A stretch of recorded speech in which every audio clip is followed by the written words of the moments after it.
بسم الله الرحمن الرحیم.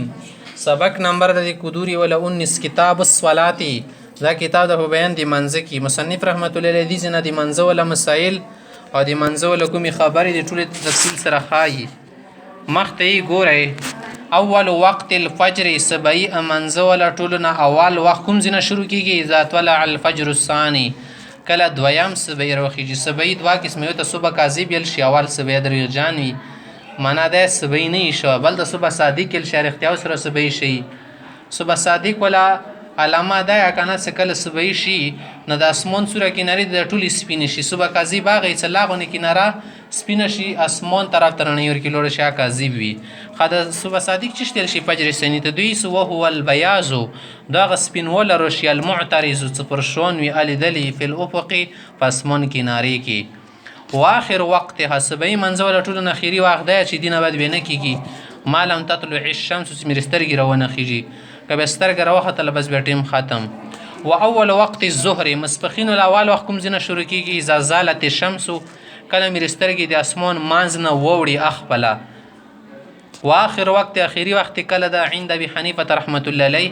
امام صاحب په مذهب کې اذا سوار ذل كل شيء سکله دی ارش سیوره شي اذا سوار ذل كل شيء سکله دی ارش ول سیوره وګرځي مثله ډبل دوا ورا بس د مزدګار اول واخښلو نه دی مسبخین الاخیری واخښلو سیوا پي الزوال علاوه دی هغه سیوره نه کومه غرمې ټیم کې مندل شي 12 بجې ټیم کې ټوکی مونږ ټیم کې پي الزوال معنا هغه سیوره چې مرسترګي اسمان په مان شي کنه ما ټیم کې کیو سیوره هغه تل شي پي الزوال دماغنه علاوه شکل دی شي ولا سیوره ډبل شي باز د مسبخین اخیری واخ مزدګار په نواتو ده. وقال ابو يوسف محمد رحمهم الله د دوړه ملګری صاحبان یې مسبخین ول اخیری ټیم هغه ده اذا سوار ذل كل شيء مثله سکله دی ارشي ولا سیوره یو ورشي پي الزوال نسوا لکه یو ونه د مسره مثال اجسه د 3 فوټ ډینګه ده یا مثال 3 غاز ډینګه ده یا مثال شده 3 لوس ډینګه یا 3 سړی برابر ډینګه ده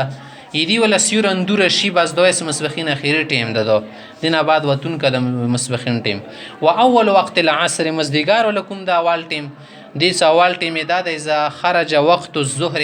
کله د مسبخین ولا خوزي على القولين دي دوړو قول مطابق امام صاحب په مزا کې مزدګار واخله کله دوا ور سیور شي دینه بعد مزدګار ده صاحبینو په نس کې کله شي ولا سیور یو ور شي.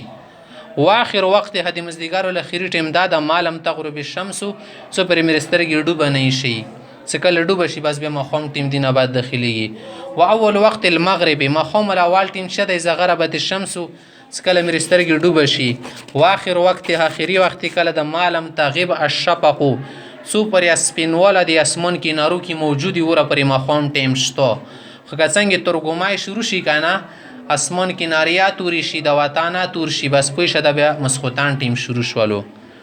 واخر وقت اخیری وخت د مخامله د مالم تغیب الشفق د سرول سپینول ډوب نشي او هو البياض الذي د سپینول سرول د یورا پلوفو کې سکتل شي په د اسمان کنارو کې بعد الحمره د سرول نه بعد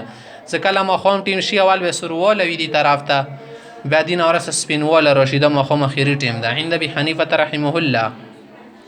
وقال ابو يوسف محمد رحمهم الله صاحبان دی چې نه مخام الاخیری ټیم هغه ټیم پردا چې کله شي د سرول موجودي بیاز نه مراد شه د شفقنا وهو الحمره سرول ونه مراد ده خدم مسخوتان ولا بكم ټیم د خواندا شو کنه سرول وزي اسپینوله. و اول وقت العشاء اول ټیم د مسخوتان اذا غاب الشفق کله د شفق ډوب شي شفق ولا معنا امام صاحب سپینوله خلی کنه صاحبین ولا سرول خلی. واخر وقتها اخیری ټیم د مسخوتان منزول څو پر د مالم يطلع الفجر الثاني څو پر دویم سبعین رخت الاول سبعی پر یا کول شي خاوتر ولا ټیم واخه. و اول وقت الوتر وتر ولا اول ټیم شد بعد العشاء مسخوتان نه بعد بکای. واخر وقت اخیری ټیم شد مالم يطلع الفجر سپر 70 رخصلا خدا خدا اصل وختونه شو کنه وسې و استحب مستحب وخت 70 د پر د نرناو د پر وغیرہ خصوصا احناف مذهب کې الاسفار بالفجر 70 المنز پرونو سره کول رونو کې کول دا مستحب ده. والابراد بالظهر في الصيف او وړي مسم کې غرمه مسم کې مسبخین للمز لګ ورسته کول ابراد منه لګ ورسته کول 2 بجې ته کول یخول ورکی روشي. وتقدیمها اندا د ماسپښین للمونځ به مخکې کوئ فی الشتاء ژمي کې وتأخیر العصر مازدیګر للمونځ د لږ نه واخوا کړای شي ما لم تتغیر الشمس څو پرې مې سترګې بداله نه شي زیړه شوي نه وي که تکه زیړه شي بیا مکروه کېږي وتعجیل المغرب ماښام لمونځ په ژمي غرمه باندې په بیړې سره کوي زر به کوي وتأخیر العشاء ماسخوتانو لږ نه وختایي څو پرې الی ما قبل ثلث الليل د شپې والا دریامې حصې نه لا غونې مخکې پورې ویستحب فی الوتر وتر کې مستحب طریقه دا ده لمن هغه چا دپاره یألفو صلات اللیل چې د شپې لمانځه سره عادات وي یا الف ویل شي الف ویل شي هغه دپاره مستحب دا ده یؤخر الوتر وتر د لږ وروسته وکړي الی آخر الليل شپې اخره پرې کله تهجد طرف وسي تهجده وکړي بیا وتر وکړي وان لم یسق که بیا ورته اعتماد نه وي بالانتباه د راوښېدلې او د بېدرېدلې امید نشته ځون باندې اعتماد نشته او تر قبل النوم بیا ورته پکار ده څه د خوب نه مخکې وتر وکړي داسې نه څه خوب د وجې نه ونه پاتې شي